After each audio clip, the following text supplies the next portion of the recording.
যে medium kitchen শুরু করছি, যবেতন শুরু করছি জিনা হারাম হয়ে গেছে গা। এত মাটির প্রতি আকর্ষণ জন্মাইতাছে, মাটি খালি খিচে আর টানে, মনটা কয় সব কিছু আল্লাহর দুনিয়ায় মাটি দিয়ে বানায় ফেলাই, সব কিছু মাটি দিয়ে বানাই। খালি মাটি আর মাটি, মাটি লাড়তে লাড়তে আর গাড়তে গাড়তে একেবারে শেষ হয়ে যেতেছি গা।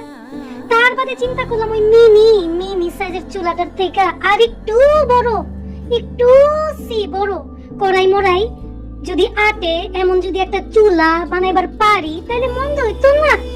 এই কারণে এই যে ছোট ডিস্কো, মিনি ডিস্কো সবকিছু বহা বহা দেখতাছি যে কোনটা এটার ভিতরে দিলে দেখতে একটু ভালো লাগবো আর একটু বেশি মাইন্সের খাউন পাকাইতে পারুম, মানে যেহেন্দে দুইজন হেন্দে আবার তিনজন আর কি। তো যেই ভাবনা সেই কাম বানায় ফালাইলাম একটু বড় চুলা। কেমন হয়েছে কয়া যায়, বললো না কয়ে দিলাম, বললে কিন্তু খবর আছে।